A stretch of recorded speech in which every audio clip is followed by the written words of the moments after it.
You are not crazy for questioning this. On Wednesday, February 25th, 2026, the CME Group, the world's most powerful derivatives exchange, the institution that every country on earth looks to for the official price of silver, shut down all metals trading. Not for a few minutes. Dark, no timeline, no real explanation. Just 2 words on their status page: technical issues. And here is the part that matters more than anything else. This happened exactly 48 hours before first notice day, the deadline that determines whether silver futures contracts get settled in paper or in real, physical metal sitting in a vault. 48 hours before the moment of maximum pressure, the lights went out. If that timing feels off to you, if your gut is telling you that something about this doesn't add up, trust that instinct, because the data will back it up.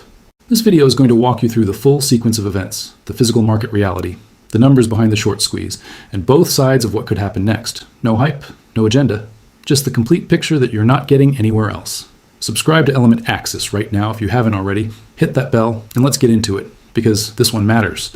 So let's start with exactly what happened, because the sequence of events matters more than anything else in this story. On Wednesday, February 25th, 2026, the CME Group, which runs the Globex platform, the electronic trading system that handles precious metals and natural gas futures and options, experienced what they called a technical failure. At 12:11 in the afternoon, Central Time, the CME's Global Command Center acknowledged there was a problem.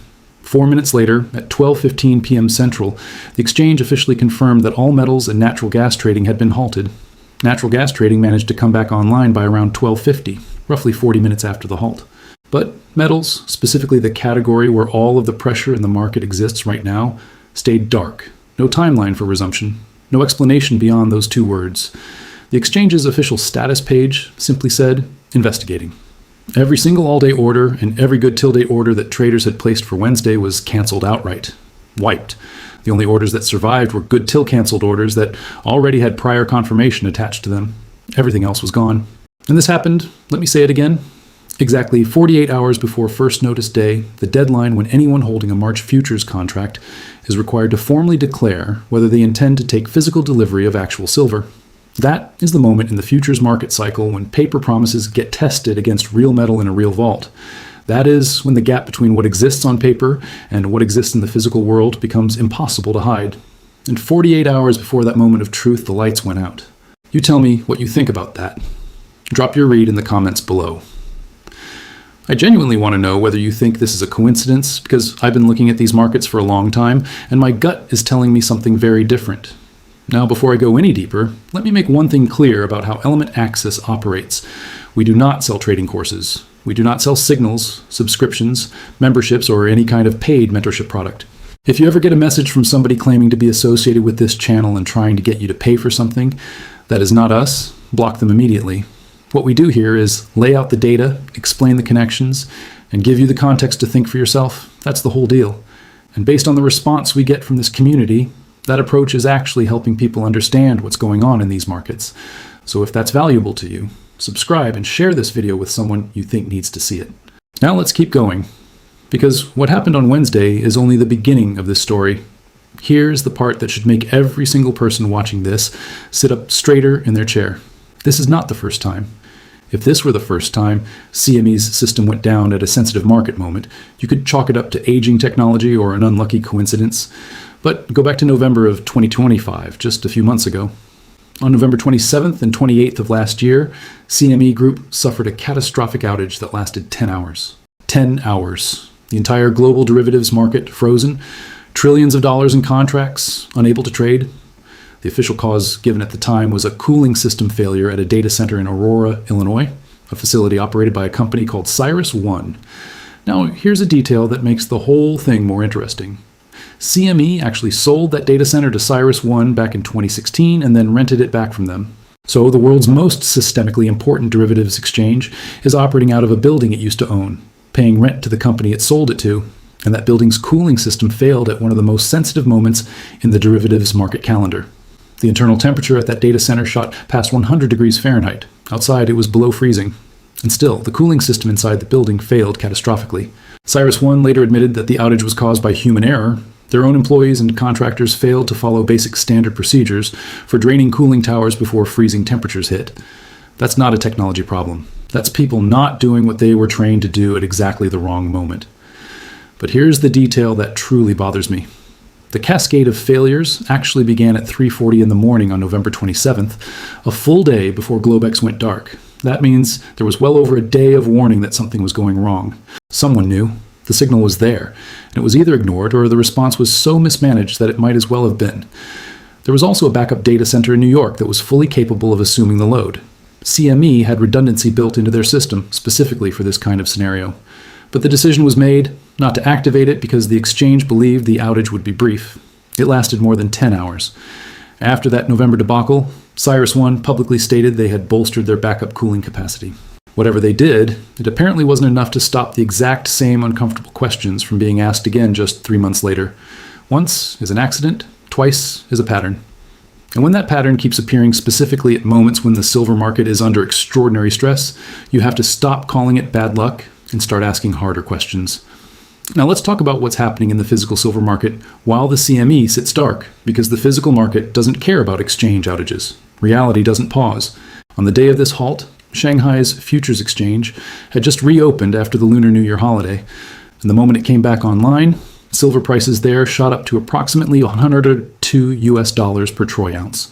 Meanwhile, Western spot silver was sitting at around $90.96 that same morning. So you have a gap of about 16% between what silver costs in Shanghai and what the paper price says it should be worth in the West. 16%?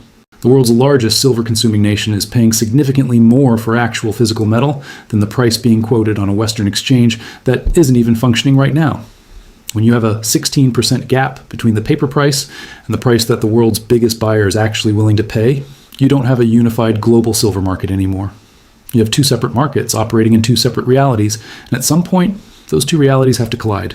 Shanghai inventories for silver have dropped to just 318 tons, and the regulators there clearly see the stress building, because in February alone, the Shanghai Futures Exchange restricted approximately 23 accounts for exceeding intraday position limits. When a regulator starts clamping down on how many contracts traders are allowed to hold in a single session, that is not the action of an institution that sees calm, orderly markets. That's the action of an institution that sees a market starting to run away from it.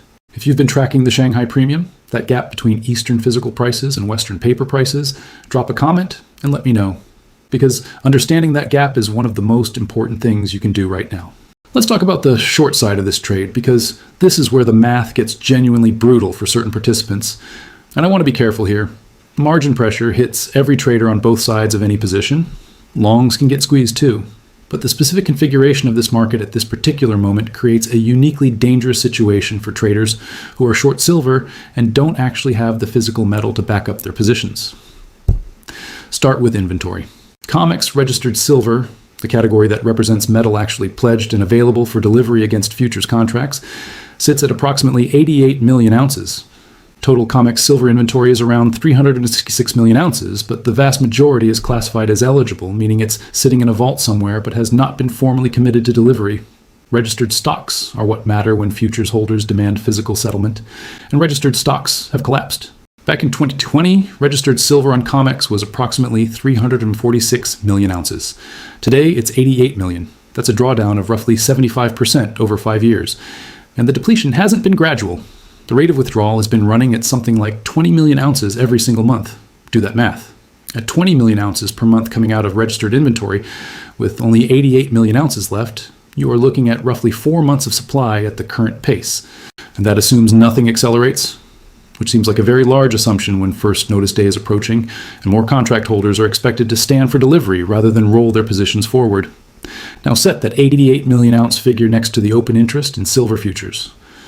Recent data puts open interest at the equivalent of roughly 240 million ounces. That means paper claims exist for nearly 3 times the amount of silver that's actually pledged for delivery. Some estimates put total March contract commitments at over 400 million ounces against just 88 million registered. The coverage ratio, registered metal divided by open interest ounces, sits near 0.14, historically lean, historically dangerous for anyone short who does not hold physical metal. Add in the margin dynamics. With an 18% margin requirement in a market where prices have been rising, traders on the short side must devote more and more cash every single day just to keep their positions open. Large, well-capitalized institutions, the major bullion banks, the producers who actually have silver in the ground or in their vaults, can weather that pressure They have the balance sheet for it, but a trader who sold futures contracts without owning actual silver is caught in a trap with no good exit. They can buy back their contracts, which pushes the price higher, which triggers more margin calls on other short traders, which forces more buying, which pushes the price higher still, a feedback loop that can turn brutal very fast. Or they can try to source physical silver in a market where registered supply is already thin and being drained daily. Neither option is cheap, neither option is clean, and the clock is ticking. The price action itself confirms what's happening. After the February 6th margin hike drove silver from above $120 down into the 70s, silver staged a sharp recovery. From a low of roughly $77 on February 18th, it climbed back toward $91 in 1 week, a gain of over 17% against headwinds specifically designed to suppress it. When a market rises that fast under conditions meant to cool it off, you're not looking at new buyers piling in. You're looking at trapped shorts covering positions because the alternative is worse. And their forced buying creates the very upward pressure that puts more shorts in trouble. Share this video if this analysis is connecting dots you hadn't connected before. Put it in front of the people in your life who are watching these markets and trying to make sense of what's happening. Now let me put the full sequence in order because when you lay it out chronologically, the pattern becomes very difficult to dismiss. Silver surges past to $120 in late January of 2026. Physical delivery demand reaches levels that haven't been seen before. On January 30th, silver crashes from $121 all the way down to $64 in a matter of hours, a 47% collapse widely attributed to a CME margin hike. But on that same day, that exact same day when the paper price was crashing, 3.3 million ounces of physical silver were withdrawn from COMEX vaults. The paper market crashed. Physical buyers didn't flinch. They treated the lower price as an opportunity to grab more real metal. Silver then recovers. By late February, it's back toward $91. The shorts haven't escaped. Inventory keeps declining. Shanghai reopens and immediately shows a 16% premium over Western paper pricing. And then 48 hours before first notice day, CME halts metals trading. Technical issues. 2 words. If you are comfortable calling all of that a series of unrelated coincidences, that is your right. But I want you to sit with that comfort and really examine it. Because the faith required to believe in all those coincidences is starting to feel like a much bigger leap than the alternative. Let me know in the comments what your gut says. Is this just a run of bad luck with aging infrastructure, or does this sequence tell a different story? Now, I want to lay out both sides of what could happen from here, because no one should walk into a volatile market with only one scenario in their head. The bearish case is real, and you need to take it seriously. The halt gives CME and major players time. Time to arrange emergency metal transfers, time to negotiate with large contract holders to roll their positions forward, time to prepare rule changes that short-circuit the delivery process. We have seen this before. When the system faces catastrophic stress, the rules get adjusted, margin requirements go up, position limits get tightened, cash settlement gets substituted for physical delivery.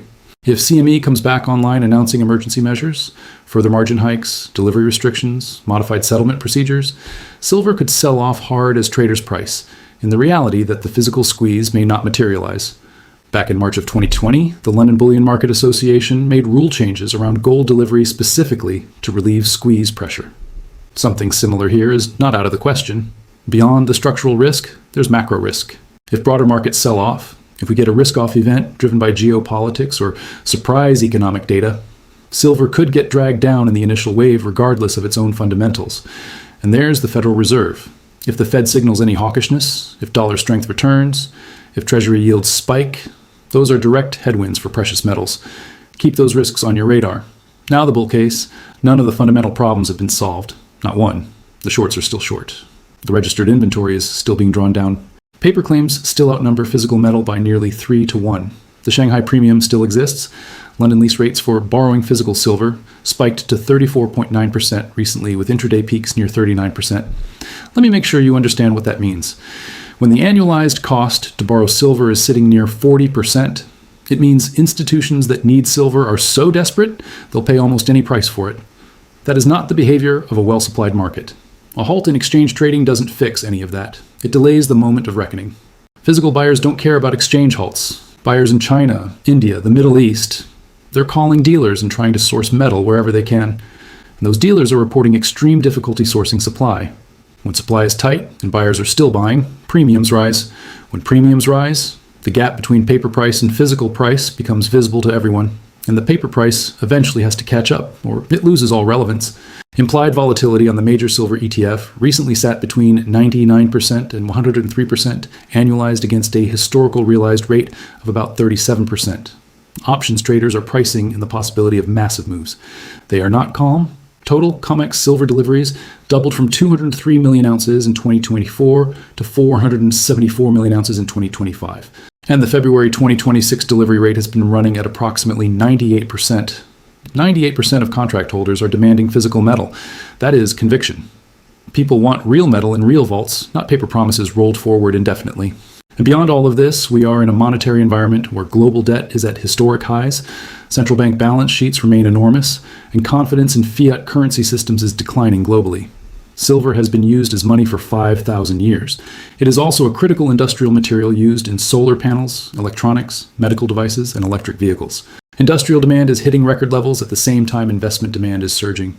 History consistently shows that when fundamentals are this far out of alignment with the paper price, the correction comes violently on a timeline nobody predicted. I want to speak directly to anyone newer to how these markets work, because there are things you need to hear clearly before you make any decisions. This is not a comfortable market to be in. The swings are violent and they happen fast. The margin hikes we saw in early February were specifically designed to force leveraged participants out of their positions, and they worked. A 47% crash in a matter of hours is not a theoretical risk in this space. It is something that already happened and can happen again. If you are holding a position with size, you cannot afford to see decline 30 to 40% without it seriously affecting your financial life. You should not be in this trade with that level of exposure, full stop. The people who get hurt in situations like this are almost always the ones who got swept up in the excitement of upward momentum, sized up their positions beyond what they could comfortably handle, and then got completely wiped out by a violent correction before the fundamental thesis had time to play out. Don't let that be you. On the other hand, if you genuinely understand what's happening in this market, if you have a long-term thesis built on the fundamentals rather than short-term price momentum, if you are holding physical metal or carefully structured positions that you can sit through extreme volatility without panicking, this kind of environment historically creates the opportunities that people talk about for decades afterward. But capturing those opportunities requires patience, discipline, a realistic understanding of what could go wrong, and a position size that lets you stay in the game long enough for the thesis to actually play out. I am not your financial advisor. Not even close. What I am is someone who digs into the data, puts the pieces together, and shares what I find with a community of people who want to think critically about what's really happening in the world. What you do with that information is entirely your own responsibility. Make sure your decisions are truly yours, grounded in your own research and matched to your own risk tolerance. Here's what I'll be watching closely over the next 48 hours. First, when does CME come back online, and what exactly do they say? Any language about rule changes, delivery modifications, or emergency settlement procedures will move the market significantly and will answer whether the short side found its escape route through regulation rather than through the market. Second, what does first notice day on Thursday actually look like? If delivery demand stays near 98%, the squeeze logic continues. If there's a sudden surge of rollovers that looks out of character, that could mean backroom deals were made during the halt. Third, does the Shanghai premium persist or compress? And which direction drives the convergence? If COMEX rises toward Shanghai, that's the bull thesis in motion. If Shanghai falls toward COMEX, the picture shifts considerably. Fourth, watch London lease rates. If the cost to borrow physical silver stays near 35 to 40%, the physical market is still screaming stress. If they suddenly calm down, someone found metal somewhere. Fifth, watch broader risk assets. If markets sell off broadly, silver could get pulled down in the initial phase, regardless of fundamentals. If broader markets hold and silver-specific factors dominate, we could see meaningful decoupling. So here is where we actually stand. The world's largest derivatives exchange halted silver trading 48 hours before the most critical deadline on the futures market calendar. The same exchange suffered a 10-hour outage just 3 months ago that raised serious questions about governance and process. The physical silver market in Shanghai shows a 16% premium over Western paper pricing. Registered COMEX silver inventory has declined 75% since 2020 and is being drained at a rate that implies roughly 4 months of supply remaining. Paper claims on silver outnumber registered physical metal by nearly 3 to 1. London lease rates have spiked to nearly 40% annualized. The February delivery rate has been running at 98%. And now the exchange goes dark at the exact moment all of that pressure was converging on a single deadline. There are two ways to look at this. One is that CME has simply been unlucky with its infrastructure at moments that happen to coincide with silver market stress. The other is that when a market gets this tight, the mechanisms that govern it start showing cracks. And those cracks appear first at the points of maximum pressure. I've laid out both the bearish and the bullish case as honestly as I can. I'm not here to tell you what to think. I'm here to make sure you have the full picture. Now you decide. Drop your perspective in the comments. Tell me whether you think the shorts escape again or whether physical reality is finally running out of room to hide. Tell me where you're watching from. If this video gave you a more complete picture than what you're getting elsewhere, share it with someone who deserves to see this kind of analysis. Subscribe to Element Axis if you haven't already, and hit that bell because the next 48 hours are going to move fast and we'll be covering every development as it happens. The exchange can go dark, officials can issue two-word explanations, rulebooks can get rewritten when the pressure gets high enough, but the physical metal either exists or it doesn't. The inventory numbers either tell the truth or they don't. And 1 ounce at a time, the gap between the paper world and the physical world either closes or it breaks.